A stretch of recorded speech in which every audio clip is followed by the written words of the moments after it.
你警察走在后面。你警察吧？你警察吧？你警察吧？哎，你们动手干嘛？你们动手干嘛？我是江苏常州金坛的杨丽，我跟我父亲去北京看病。This is Yang Li. She's trying to make her way to the Chinese capital. The men she's filming following her are with the police.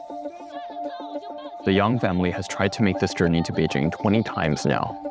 But every time, the police anticipate their next steps and physically stop them.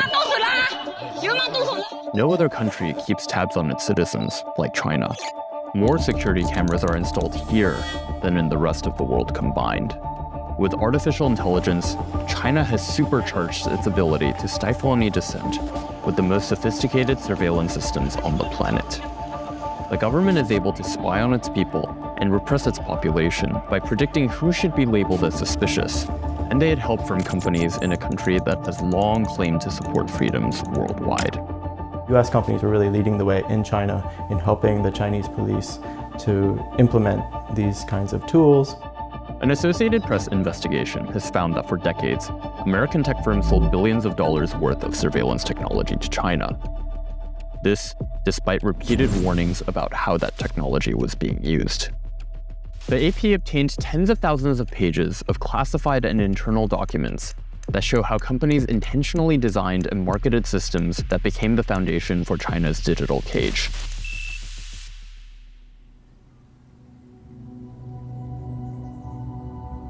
The Yangs are farmers in rural China caught in a land dispute.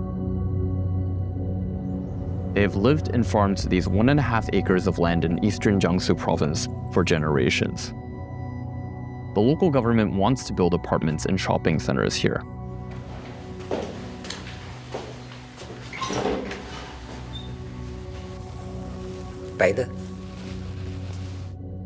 It's easy to spot the surveillance cameras outside of the family home. After the dispute with local authorities over their land escalated in 2009, the family became the target of intimidation. They filed repeated complaints, but were ignored. Finally, in 2023, they decided to petition the central government in Beijing, and that's when their troubles got worse. Lights and cameras were installed around their home. A surveillance hut appeared next door, with officers stationed around the clock. And every time the family tried to go to Beijing, mysterious men stopped them. Sometimes by force. 我在医院住了2个月，警察在病房里，在病房外监视，我们就像政治犯一样的。Jiangsu authorities and police did not respond to questions from the AP about the Yangs. When the US and China established diplomatic ties in the 1970s, American businesses were eager to sell to this enormous new market. Following the bloody 1989 Tiananmen crackdown, Congress barred US companies from selling military and policing gear to China, like tanks, handcuffs, and fingerprinting and encryption technology. That ban is mostly still in place today, but with a big loophole. It didn't take into account newer technologies, like cameras, computers, and software, that could also be used for policing. In the wake of the 9/11 attacks, the surveillance tech industry boomed.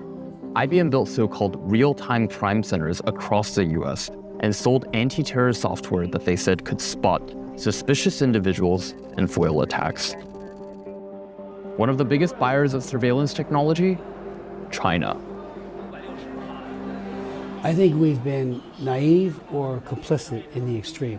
I've been disappointed in all of our presidents who have continually waived sanctions. For decades, Representative Chris Smith led efforts to ban the sale of advanced technology to Chinese police.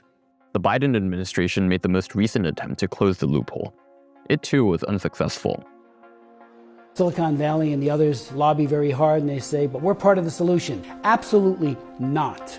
We should in no way be aiding and abetting a dictatorship who is tracking down its own people. Procurement records obtained by the digital magazine China File and the AP show that companies including IBM, Dell, HP, Cisco, and Seagate provided the servers and storage for China's mass surveillance systems. Other companies, like Microsoft and Oracle, provided software to operate databases. NVIDIA and Intel chips power facial recognition programs. Many of the tech firms told AP they follow the laws and regulations of the countries where they operate, and they said they adhere to US export controls and uphold conduct that respects human rights. IBM, Intel, and Microsoft added that while they don't have control over how customers use their technology, if they discovered misuse, they would take corrective action. NVIDIA said it does not work with police in China, but did not respond to questions about its past relationship with the Chinese Police Research Institute. Legal and tech experts say the most egregious use of surveillance technology was against the Uyghurs, a largely Muslim ethnicity native to China's far west Xinjiang region.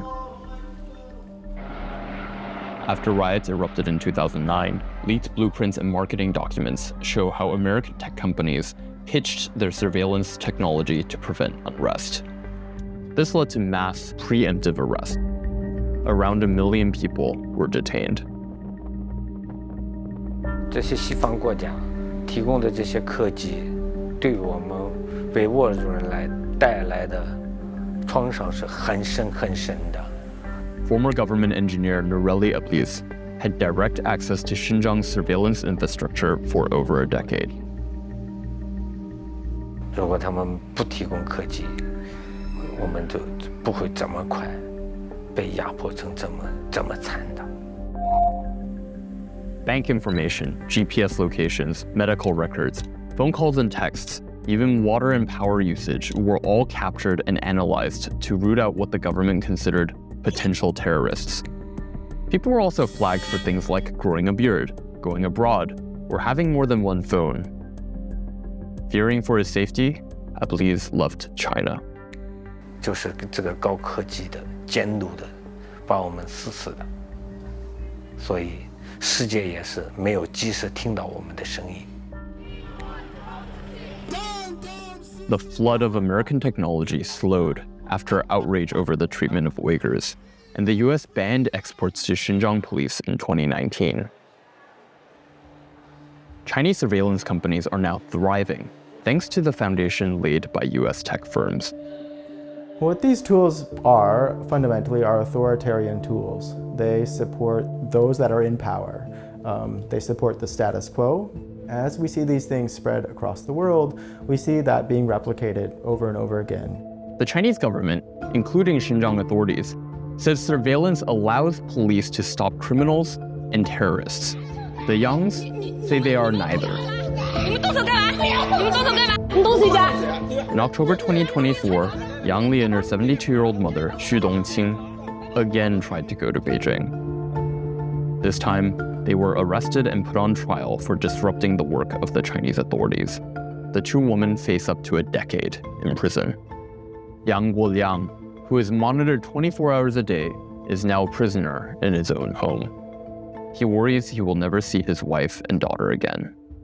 我岁数也大了，我心脏也不好，老梗，可能随时发生什么危及生命的事情，丧失了真理，丧失了人权，丧失了自由。